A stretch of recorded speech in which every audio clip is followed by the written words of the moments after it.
लीजिए सुनिए विश्वंभरनाथ शर्मा कौशिक की लिखी कहानी शांति, मेरी यानी समीर गोस्वामी की आवाज में। राय रामचंद्र दत्त ने प्रौढ़ावस्था पार करके जब वृद्धावस्था में पदार्पण किया तब उनका स्वभाव जरा चिड़चिड़ा हो गया था। चिड़चिड़ेपन का कारण यही था कि समस्त सांसारिक सुखों के होते हुए भी उनके हृदय में शांति न थी। मनुष्य का हृदय बड़ा शांतिप्रिय है। वो सदा शांति ही की तृष्णा से आकुल रहता है। राय साहब को किसी प्रकार का अभाव न था। धन की कमी न थी। परिवार भी आपका भरा पूरा था। पुत्र पुत्रियां पौत्र इत्यादि सब थे। थी नहीं केवल हृदय में शांति। राय साहब एक दिन इसी सोच में बैठे थे कि किस प्रकार हृदय को शांति मिले। वे अपने पिछले जीवन पर विचार कर रहे थे। वे सोच रहे थे कि मैं एक समय ये कहता था कि यदि लक्षाधीश हो जाऊं तो मेरे दिन बड़ी शांति के साथ बीतेंगे, क्योंकि मुझे किसी प्रकार का अभाव न रहेगा। किसी प्रकार का अभाव न होने ही को मैं सुख शांति समझे हुए था। ईश्वर ने जब धन दिया, लक्षाधीश होने की मेरी अभिलाषा पूर्ण की, तब ये इच्छा हुई कि यदि कोई उपाधि मिल जाए तो फिर मुझे और कुछ न चाहिए। मेरी समस्त इच्छाएं पूरी हो जाएंगी। फिर मैं अपना शेष जीवन शांतिपूर्वक व्यतीत कर सकूंगा। ईश्वर ने मेरी ये अभिलाषा भी पूर्ण कर दी। मुझे राय साहब की उपाधि मिल गई। इसके पश्चात मैंने जो अपने हृदय को टटोला तो फिर भी शांति न मिली। एक वासना पूरी हुई कि तुरंत ही दूसरी का जन्म हो गया। कभी पुत्र की अभिलाषा हुई, उसकी पूर्ति होते ही पौत्र का मुख देखने की इच्छा का जन्म हुआ। सब मिथ्या है। लोग कहते हैं कि सांसारिक सुखों में शांति है, वासनाओं के पूर्ण होने में शांति है, किंतु सच तो ये है कि शांति किसी में नहीं। यदि शांति है तो संसार त्याग देने में, सन्यासी हो जाने में।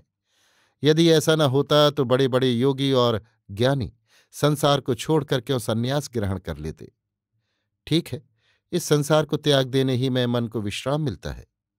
राय साहब इन्हीं विचारों में मग्न थे कि उनके कमरे का दरवाज़ा खुला और उनके ज्येष्ठ पुत्र कृष्णदत्त अंदर आए। राय साहब चौंक पड़े। उन्होंने पूछा, कृष्ण, क्या है? कृष्णदत्त भरे हुए थे। पिता के इतना पूछते ही कुछ कर्कश स्वर में बोले, है क्या? विष्णुदत्त, कृष्णदत्त का छोटा भाई, के मारे नाक में दम है। वो चाहता है कि उसी का हुक्म चले। आज मुझे एक आवश्यक काम से जाना था। मैंने कहलवा दिया कि मोटर आज कहीं न जाने पावे, परंतु उसे इस बात की क्या परवाह, किसी का काम बने या बिगड़े उसकी बला से। राय साहब, तो आखिर उसने किया क्या? कृष्ण, किया क्या? मोटर लेकर कहीं चल दिया। ड्राइवर अनवर खां ने कहा भी कि बड़े बाबू ने मोटर अपने काम के लिए रोक ली है, पर उसने न माना। उसे भी दो चार खरी खोटी सुना दी।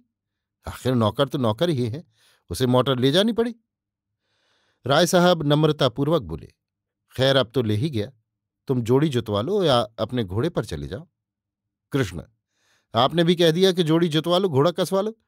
इन्हीं बातों से तो उसका साहस बढ़ता जाता है। वो समझता है कि बाबूजी तो कुछ बोलते ही नहीं, जो जी चाहे किया करो। राय साहब, तो आखिर तुम चाहते क्या हो? कृष्ण, यही चाहता हूं कि मेरे लिए आप दूसरी मोटर मंगवा दें। मुझे जोड़ी और घोड़ा अच्छा नहीं लगता। मोटर पर छोटे बाबू का अधिकार है।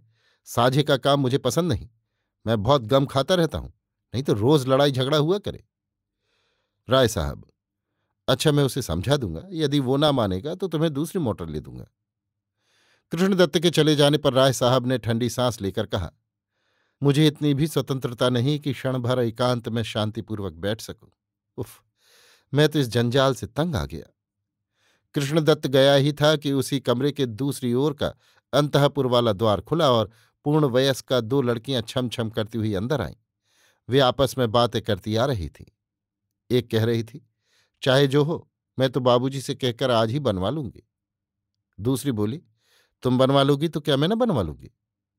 राय साहब ने घूम कर देखा। इतनी ही देर में दोनों उनके पास आ गईं। राय साहब मुख पर मुस्कुराहट लाकर बोले, क्या है कृष्णा, क्या बनवाने की बातचीत है? कृष्णा बोली, बाबूजी, मैं आज राय श्यामाचरण के यहाँ गई थी। राय श्यामाचरण की पुत्री सुभद्रा के लिए आज हीरे के जड़ाऊ कंगन बनकर आए हैं। बाबूजी, मैं तुमसे क्या कहूं, ऐसे सुंदर हैं कि मैंने पहले कभी न देखे थे। बाबूजी, मेरे लिए भी एक जोड़ी बनवा दो। दूसरी लड़की, और मेरे लिए भी। राय साहब, तुम्हारे पास तो 2-3 जोड़ी कंगन रखे हैं, अब और बनवा कर क्या करोगी? उन्हीं के पहनने की नौबत नहीं आती। कृष्णा, हैं तो पर वैसे तो नहीं है। मेरे बाबूजी वैसे ही बनवा दो। राय साहब, अच्छा पहले उन्हें देख तो लें। जब तक नमूना न मिलेगा तब तक कैसे बनेंगे? कृष्णा, नमूना मिलना कौन बड़ी बात है, उनके यहाँ आदमी भेज दो। राय साहब, अच्छा देखा जाएगा। कृष्णा, नहीं अभी मंगवा लो, फिर तुम भूल जाओगे। राय साहब की इच्छा इस समय जरा एकांत में रहने की थी, परंतु बेटियां ऐसी मचलीं कि उन्हें उठना और कंगन मंगाने का प्रबंध करना ही पड़ा। राय रामचंद्र दत्त अपने मित्र राय श्यामाचरण से बोले, तुम्हारा ये कहना तो ठीक है कि गृहस्थी से बढ़कर, विशेषतः ऐसी गृहस्थी से जिसमें किसी प्रकार का अभाव न हो, कोई वस्तु अधिक सुखदायक नहीं है। परंतु मुझे सुख की अपेक्षा दुख ही अधिक मिल रहा है। कभी कोई झगड़ा उठ खड़ा होता है, कभी कोई। मांगों के मारे तो मैं ऊब जाता हूं। रियासत का प्रबंध हलक नाक में दम किए रहता है। मैं अकेला क्या क्या करूं, क्या क्या देखूं। घर का ये हाल है कि एक से एक की नहीं पड़ती। एक का कहना करता हूं तो दूसरा नाक भौं चढ़ाता है। बीमारी ने तो मेरे यहां अड्डा ही जमा लिया है। कभी किसी को बुखार आता है, कभी किसी को जुकाम होता है। वो अच्छा होता है तो दूसरा पड़ता है। मतलब ये कि कोई क्षण ऐसा नहीं जाता जिसमें चिंता से मैं बचा रहूं। सब कुछ होने पर भी मैं दिन में घंटा आध घंटा भी शांतिपूर्वक नहीं व्यतीत कर सकता। बताओ ऐसी स्थिति में क्या करूं? राय श्यामाचरण कुछ मुस्कुराकर बोले, भाई, गृहस्थी का यही तो सुख है। इसे दुख समझना मेरी समझ में बड़ी भारी भूल है। राय रामचंद्र, संभव है कुछ लोगों को इसी में सुख मिलता हो, परंतु भाई मुझे तो ये घोर दुख मालूम पड़ता है। राय श्यामाचरण, फिर आप क्या चाहते हैं? राय रामचंद्र, मैं इन चिंताओं से छुटकारा चाहता हूं और चाहता हूं अपने शेष दिन शांतिपूर्वक ईश्वर के भजन में व्यतीत करना। राय श्यामाचरण इस बात पर बहुत हंसी और बोले, तो ये कहो कि मोक्ष की तैयारी करना चाहते हो? राय रामचंद्र गंभीरतापूर्वक बोले, ये हंसने की बात नहीं। मोक्ष के लिए तैयारी करना तो बहुत कठिन बात है। मैं केवल इतना ही चाहता हूं कि मेरे हृदय में शांति रहे। राय श्यामाचरण, हृदय को शांत रखना मनुष्य की प्रकृति पर अवलंबित है।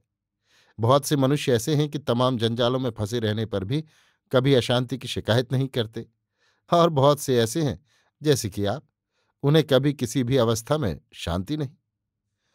राय रामचंद्र को राय श्यामाचरण की ये बात कुछ जची नहीं।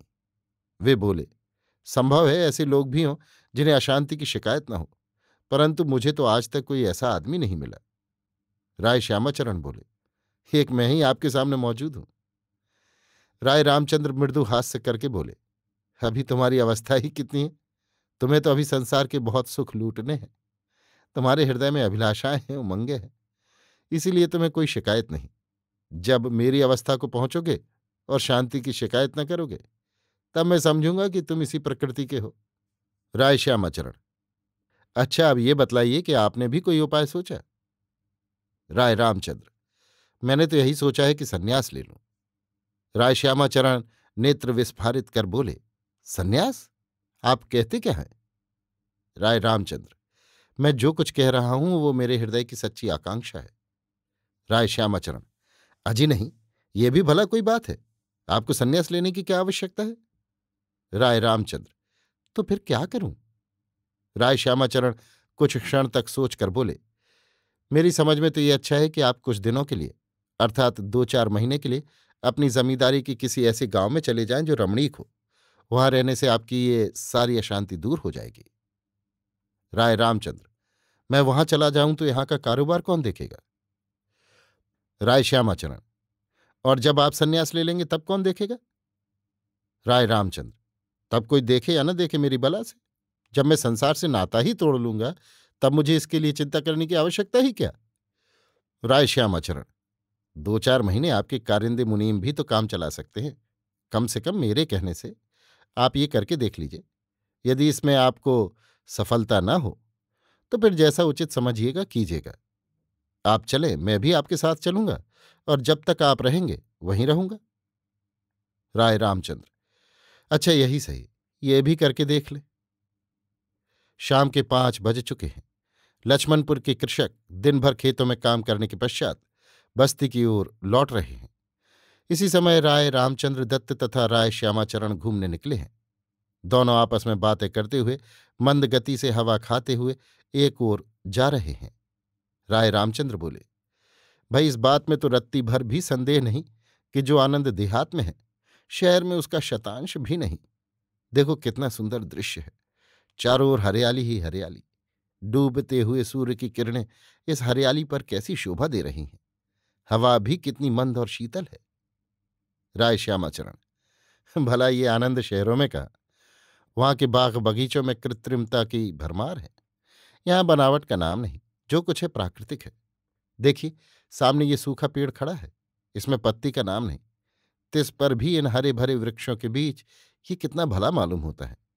ये अपनी शान अलग ही रखता है। यहाँ की सूखी घास तथा झाड़ियां भी अपनी सुंदरता अलग रखती हैं। राय रामचंद्र, निस्संदेह। इन किसानों को देखिए, कितने प्रसन्न हैं। दिन भर के हारे थके हैं, पर फिर भी अलापते जा रहे हैं।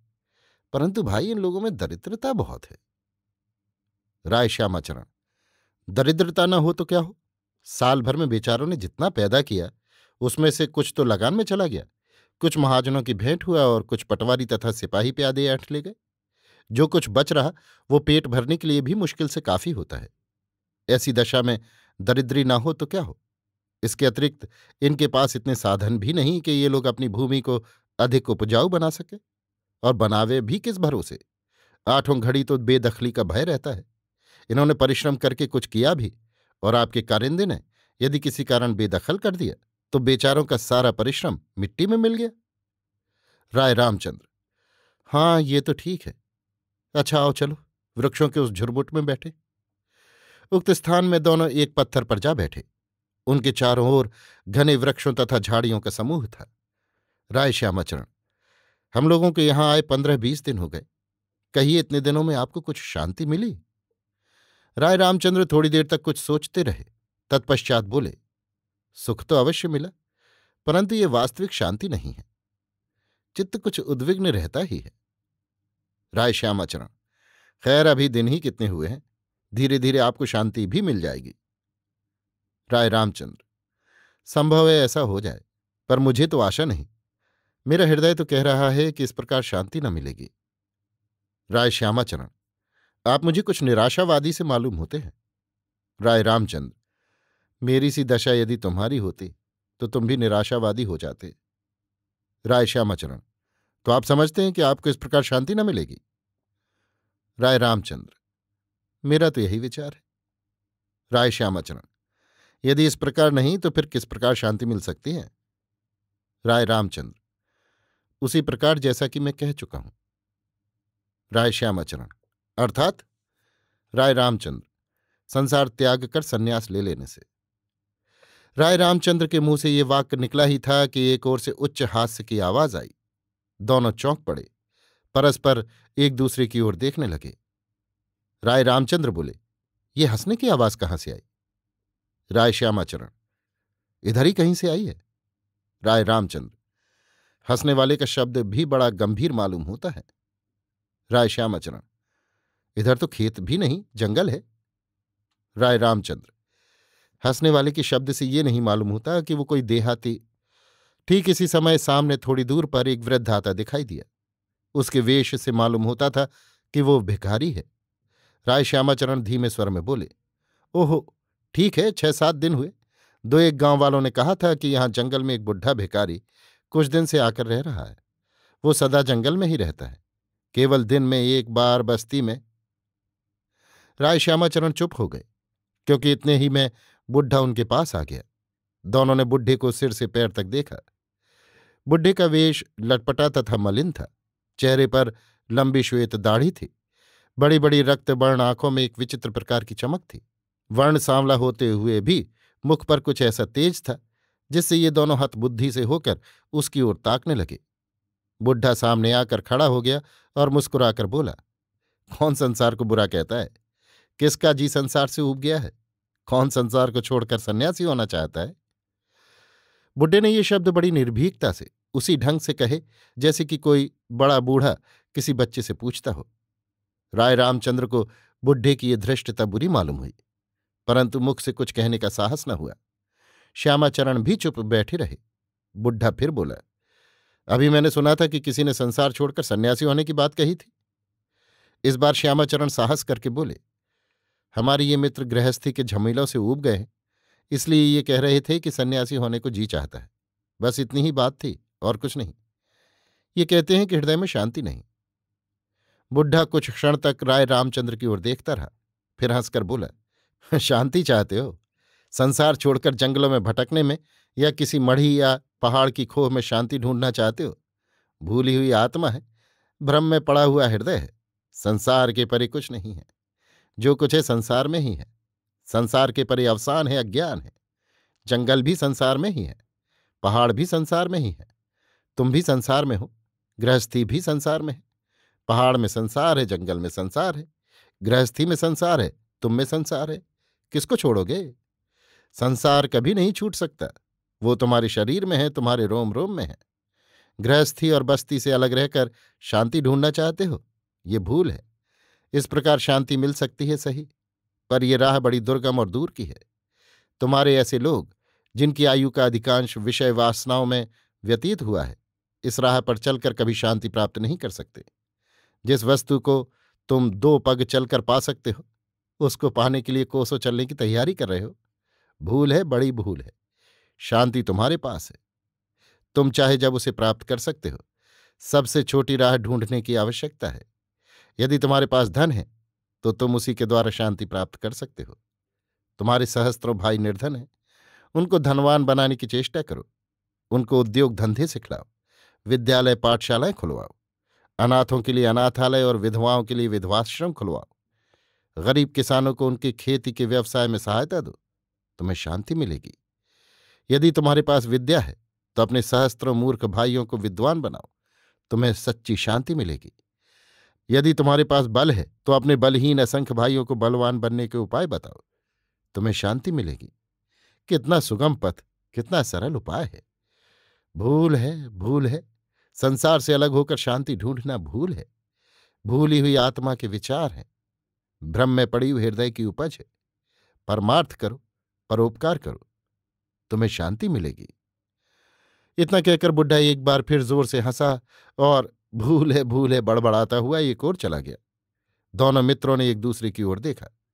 राय रामचंद्र ने एक लंबी सांस लेकर कहा, निस्संदेह मैं भूला हुआ था, भ्रम में पड़ा हुआ था। 2 वर्ष पश्चात राय श्यामाचरण ने हंसकर राय रामचंद्र से पूछा, कहिए, अब तो आपको शांति और उद्विग्नता की शिकायत नहीं? राय रामचंद्र प्रसन्न मुख हो बोले, जरा भी नहीं। इन 2 वर्षों में मैंने देहातों में 10-15 पाठशालाएं खुलवा दी हैं, 6-7 अनाथालय खुलवा दिए हैं, बहुत से दरिद्र बालकों को वजीफे देकर आगे पढ़ने के लिए सुविधा कर दिया है। अपनी जमींदारी से बेदखली की प्रथा एकदम दूर कर दी है। किसानों को आर्थिक सहायता देकर काश्तकारी की उन्नति करा रहा हूं। जिस समय मैं अनाथालय में अनाथ बालकों को हंसते खेलते देखता हूं, देहात में शिक्षा की उन्नति और काश्तकारी की उन्नति पर दृष्टि डालता हूं। दरिद्र लड़कों को, जिनके लिए विद्या प्राप्ति का कोई जरिया न था, विद्या लाभ करते देखता हूं। उस समय मुझे जितना सुख मिलता है, जितनी शांति मिलती है, वो अकथनीय है। अभी आप सुन रहे थे विश्वंभरनाथ शर्मा कौशिक की लिखी कहानी शांति, मेरी यानी समीर गोस्वामी की आवाज में।